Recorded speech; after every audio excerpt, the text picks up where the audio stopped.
네, 두 번째 시간입니다. 자본시장의 김필주 자문위원 나와주셨습니다. 안녕하세요. 네, 안녕하세요. 안녕하세요. 최근에 국내 기술의 해외 불법 유출 사례 많아지고 있죠. 네, 맞습니다. 이번 지난 문재인 정부에서도 국가정보원의 해외 불법 유출 국내 기술들에 대한 이런 것들을 근절하기 위해 상당히 많은 좀 이런 보강을 하고 국가 기관들도 많은 또 인분에 대해서 좀 예의주시하고 있는데 이 상황이 얼마나 심각한가요? 예, 경찰청의 17년 그리고 21년 산업기술 영업비밀 유출 수사 현황에 따르면 2017년부터 2021년까지 이 유출 적발 건수가 593건, 약 600건에 이르고요. 1,638명이 관련 혐의로 검거가 됐습니다. 이 중 540건은 중소기업에서 발생된 것으로 확인이 되는데요. 또한 17년부터 20년까지 이 4년간의 기업 기술 그리고 영업비밀 국외 유출 사례가 매년 두 자릿수로 발생했습니다. 최근 우리나라의 대표적인 기업이죠. 삼성인데 이 삼성에서도 이런 일이 발생했다고 합니다. 어떤 내용입니까? 예, 지난 25일 이 수원지검에서는 국내 반도체 세정 장비 기술을 국내 업체나 중국 업체나 연구소 등에 팔아넘겨서 이 수백억 원을 챙긴 혐의로 받는 이 7명을 구속 기소했습니다.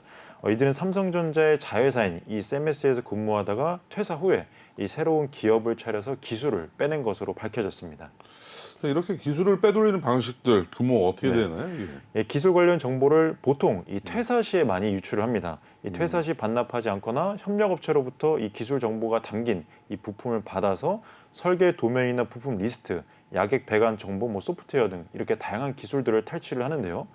이 빼낸 기술로 만든 제품을 중국 업체 등에 이 투자를 유치한 후에 중국의 합작법인을 설립을 해서 관련 기술을 모두 이전시키는 대가로 지분을 받기로 약속을 했던 겁니다. 네. 셈에스는 이런 해당 기술 유출로 약 2,200억 원의 이 손실을 본 것으로 전해졌습니다. 그러면 이런 기술 유출 방식이 어떻게 보면 퇴사와 입사를 통해서 자연스럽게 이루어지네요. 네, 맞습니다.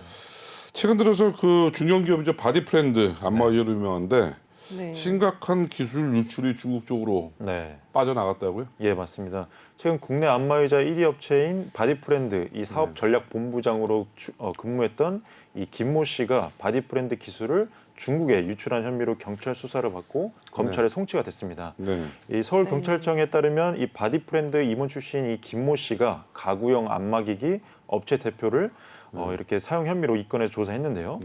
김 대표는 지난 2018년 5월에 이 바디프렌드를 퇴사하면서 회사가 약 800억 원을 들여서 자체 연구 개발한 이 가구용 안마의자의 디자인과 기술을 빼돌려 유출한 혐의를 받고 있습니다. 해당 기술이 유출된 후에 이 바디프렌드는 해당 제품을 해외 시장에 진출하는 것을 결국엔 무산된 바 있는데요. 경찰은 이 기술 유출이 의심된다는 첩보를 입수한 뒤에 지난해 10월 김 대표를 출국 금지를 하면서 수사에 돌입했고 최근에는 이 중국 업체 대표자까지도 조사를 끝냈습니다. 네, 바디프렌드 입장에서는 굉장히 큰 타격이 있는 상황인 것 같은데요. 그렇다면 이 기술은 중국의 어떤 업체로 지금 유출된 상황인 건가요? 예, 중국의 대표적인 가구 제조업체인 헝린입니다. 이 헝린은 고객사들의 요청에 따라서 OEM으로 이 가구를 제조하는 업체인데요. 이 회사는 상하이 증권거래소에도 상장이 되어 있는 이 중국에서도 손꼽히는 가구 제조 회사입니다. 직원 수도 4,500명에 달하는 상당히 규모가 큰 회사인데요. 이 업체는 국내 안마의자 업체인 바디프렌드나 세라젬, 누아스 등과 거래를 하고 있습니다. 한 매체에 따르면 국내 업체들이 이 헝린에서 수입한 제품의 로고와 시트, 이 디자인만 살짝 바꿔서 2배에서 5배 정도 비싼 가격에 팔고 있다면서 문제를 제기했는데요. 이 세라젬과 누아스에서 판매 중인 이 안마의자가 기술 유출이 의심돼서 검찰이 수사를 하고 있는 겁니다. 네. 어떤 경찰 조사 결과가 아직 진행 중인가요? 경찰 조사는 현재 마쳐졌고요. 네. 경찰은 이 회사가 판매하는 제품 중에서 가구용 안마기기 일부가 바디프렌드가 투자한 이 연구 개발한 제품이라고 봤습니다. 이 기술과 디자인이 중국 기업 이 아까 말씀드린 헝린으로 유출된 것으로 봤고요. 실제 세라젬의 파우제라는 제품 그리고 누아스라는 이 브랜드의 제품에서 많이 판매가 되고 있다고 확인했습니다. 이 서울경찰청은 지난 17일 바디프렌드 전 임원인 김 대표를 현재 영업비밀 사용 혐의로 검찰에 송치를 했습니다. 네, 그렇다면은 이제 이런 궁금증이 드는데요. 이 김모 씨는 어떻게 이렇게 좀 쉽게 기술을 빼돌릴 수 있었던 건가 이런 궁금한 부분도 생기는데 어떻게 보십니까? 예, 아까 삼성전자 자회사랑 유사합니다.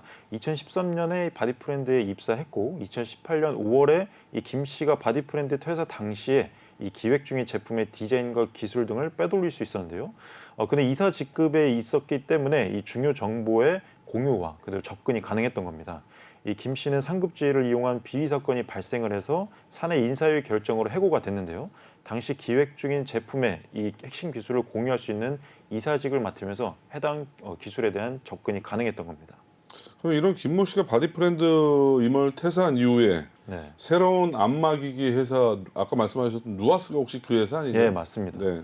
이 바디프렌드를 나온 이 김 대표가 서울 용산에 네. 이 2019년에 누아스를 설립을 했습니다.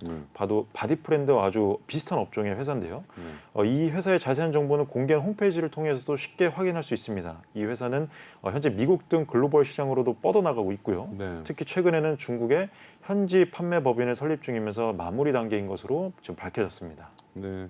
이 회사가 중국 기업이 100% 투자한 회사인가요, 그러면? 예, 맞습니다. 네. 2019년에 7월에 설립이 됐는데요. 네. 이 회사는 중국 기업이 100% 투자해서 설립된 회사입니다. 네. 저희가 입수한 법인 등기부 등본을 보면 네. 김 대표 외의 이 2명의 사내이사 그리고 감사가 모두 중국 국적인 중국 인민공화국으로 기재가 되어 있습니다. 네. 현재 이 회사가 판매하는 안마기기, 이 쇼파는 보통 이제 총 5가지로 분류가 되는데요. 네. 대부분 이 중국 아까 말씀드린 헝리넨에서 제조돼서 수입되고 있습니다. 네, 바디프렌드에서 유출한 기술로 또 매출도 기하급수적으로 늘었다고 하는데 매출은 어떤가요? 이 회사의 초기 자본금은 약 22억이었습니다. 이 설립했던 그 해 당시에는 매출이 약 5억 700만 원 정도였는데요. 그 다음에는 198억, 그리고 지난해에는 매출액이 420억까지 아주 큰 폭으로 올랐습니다. 야, 80배 5억에서 거의 80배 매출이 네. 상승이 됐네요. 맞습니다. 자, 이렇게 그 기하급수적으로 늘었는데 네. 그렇다면 이거 대부분 다 바디프렌드의 기술인가요? 이런 뭐 디자인과 이런 것들이? 예, 그렇게 지금 판단하고 있습니다. 미국에서 사업을 위해서 설립된 미국 법인 대표도 네. 바디프렌드 전 직원이었었죠. 예, 미국에서 이제 사업을 진행하면서 미국 법인도 이제 세웠는데요. 네. 이 미국 법인 대표를 맡고 있는 한국계 미국인 이모 씨도 네. 이 김 대표가 바디프렌드에 근무할 당시에 2년 동안 이 바디프렌드 미국 법인에서 근무한 사람이었습니다. 네. 이 회사의 미국 법인 역시 중국 국적인 이 본사 사내이상 2명이 사내이사로 등재가 되어 있고요. 네. 지난 4월에는 미국 법인은 이 방송인을 이 회사 홍보 모델로 이 대표를 변경했습니다. 이게 뭐 단순 뭐 기술 유출이 아니네 이 정도면 뭐 거의 전부터 조직적으로 어느 이루어진 정도, 겁니다. 예, 조직적이고 사전 계획이 상당히 오래전부터 치밀했다 이렇게 볼 수밖에 없는 근거들이 지금 많이 나오고 있는데 네. 자 그럼 정부는 기술 유출에 대해서 앞으로 바디프렌드 같은 회사들 네. 상당히 이런 사례들이 많을 것 같아요. 네. 어떻게 좀 대책을 세우고 있나요?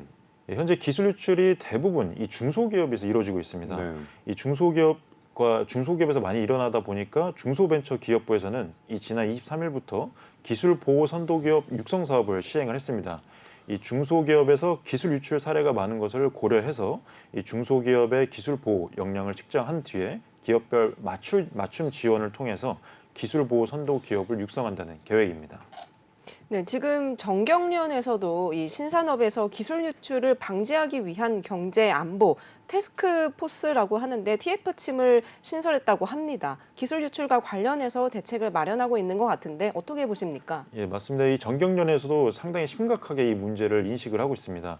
반도체 등 이런 신사업 분야에서 기술 유출이 워낙 많다 보니까 이를 방지하기 위해서 경제안보 TF팀을 신설을 했는데요. 이 유출 현황을 신속하게 파악을 하고 그리고 전문가 토론회를 여러 차례 거치면서 실질적인 경제안보 대책을 마련할 계획입니다. 이게 그 저도 이제 그 국정원 관계자들을 만나면 국정원의 주요 기능이 첩보, 네, 그다음에 방첩, 수사 기능이 있는데 뭐 수사 내에서 뭐 정보 내에서도 가장 또 요즘 들어서 중요한 건 이 기술 유출에 대한 기술 전쟁도 네, 상당히 이제 규모가 커졌어요. 네. 국가들마다 정말 돈에 의해서 움직이는 네. 이 자본시장의 규모에 따라서 이 기술 유출 방지가 상당히 이제 국력이 될 것이고 네. 이걸 국가적으로 어떻게 잘 보호해주고 육성해 주느냐가 상당히 우리나라 중소기업들이 뻗어나갈 수 있는 그런 배양분이 될 것 같습니다. 네. 앞으로도 이런 기술 유출과 관련된 중소기업들의 피해 사례들을 우리가 많이 취재해서 좀 근본적인 발본색원을 할 수 있도록 많은 좀 취재 부탁드리겠습니다. 네, 알겠습니다. 네, 오늘도 고생 많으셨습니다. 네, 감사합니다. 감사합니다.